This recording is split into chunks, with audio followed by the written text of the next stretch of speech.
And I now give the floor to His Excellency Mr. Seleshi Bekele Awuladshu, Minister of Water, Irrigation and Energy of Ethiopia. You have the floor.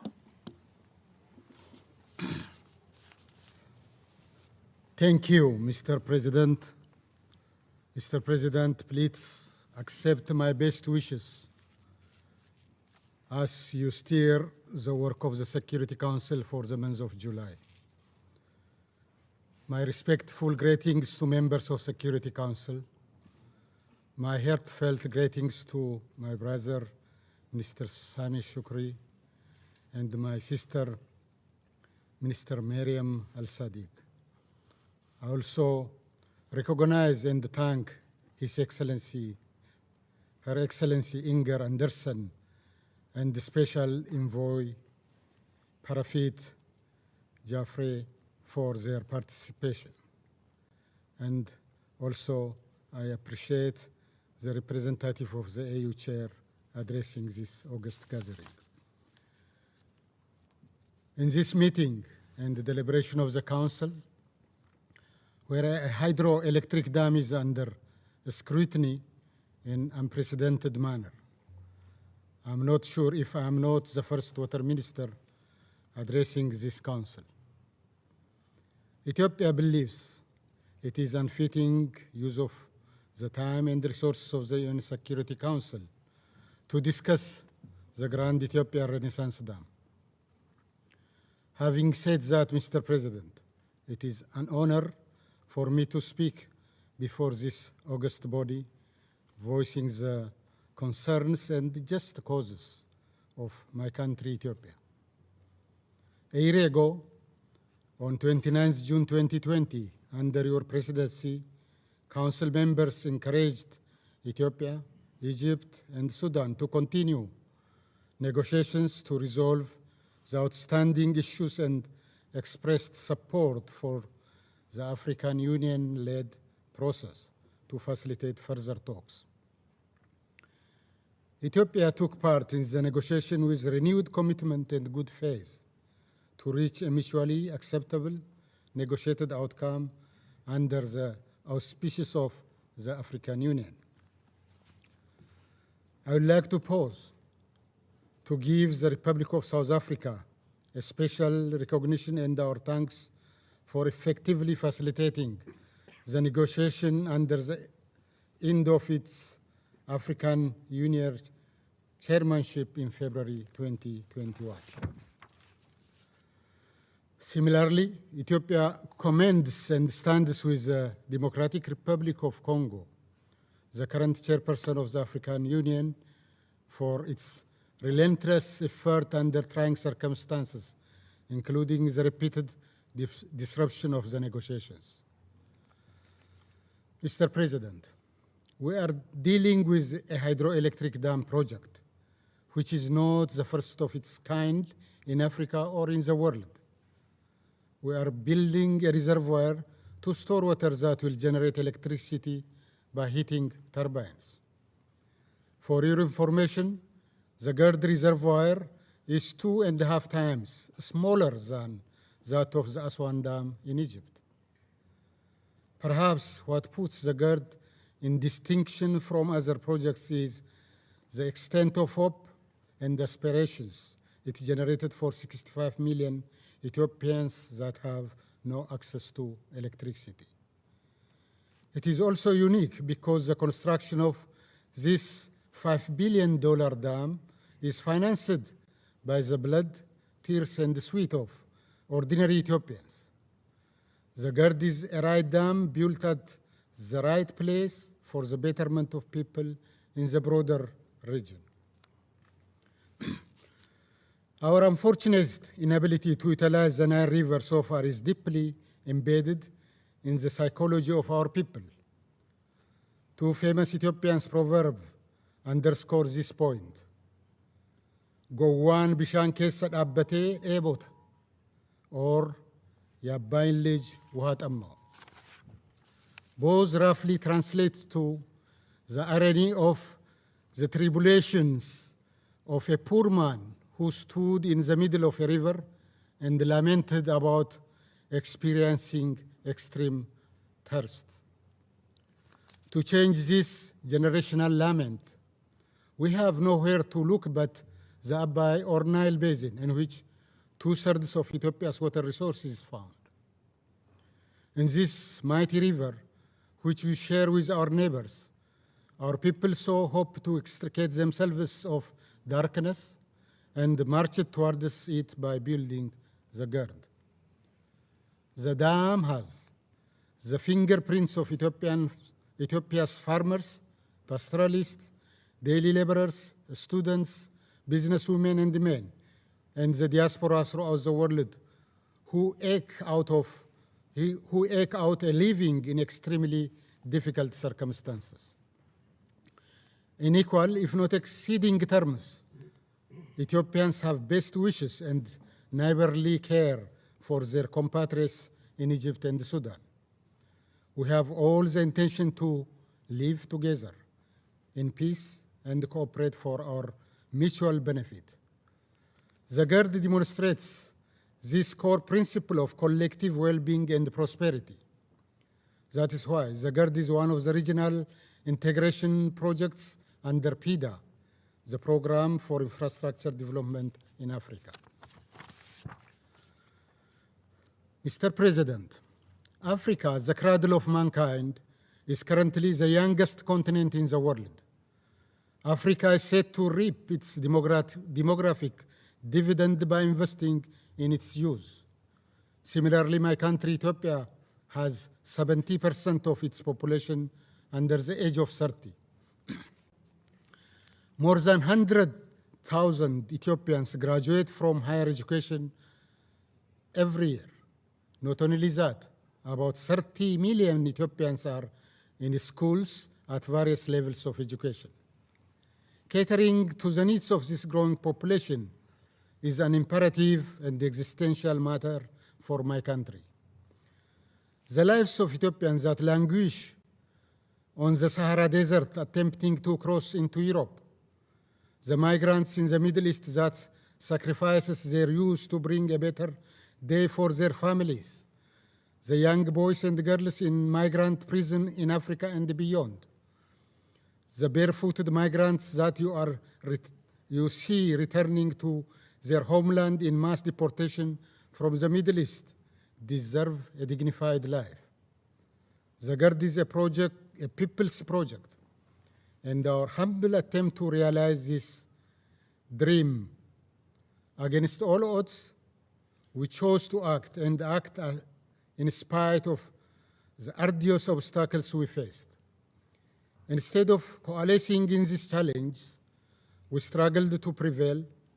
Little by little, we are overcoming. Mr. President, unfortunately, we are here because Egypt and most recently Sudan have expressed their opposition to this hydroelectric dam.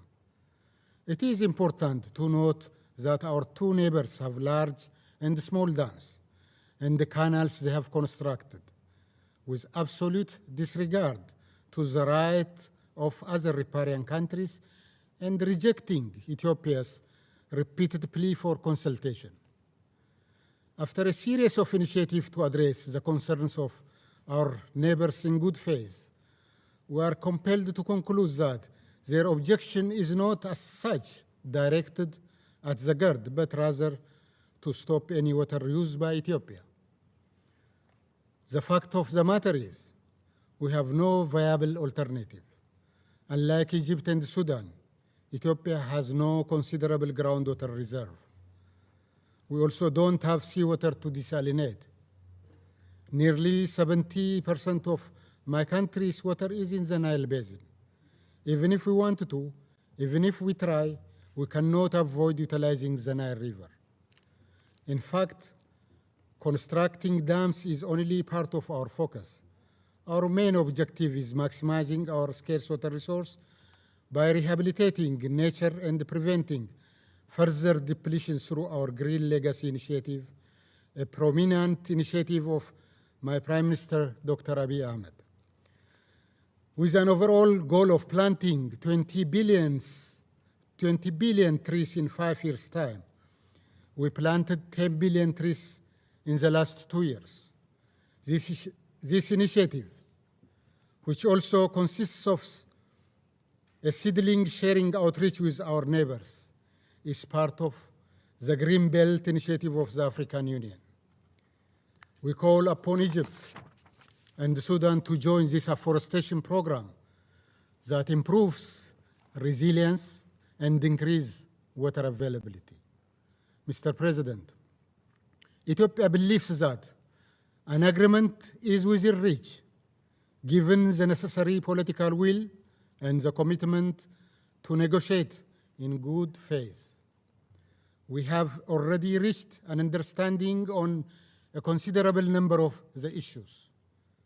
The African Union is seized of the matter and is ably facilitating our negotiation. That is why it is regrettable that our sisterly countries opted to bring the matter to the Security Council. I will not drag you to a discussion of issues on my usual disposition to explain technical details on dams and hydrology. However, I want us to truly appreciate the subject matter we are compelled to discuss, and we are speaking of a hydroelectric dam. For the first time since its establishment, this council is being asked to pronounce itself in a water development project. The Security Council is a political and security organ.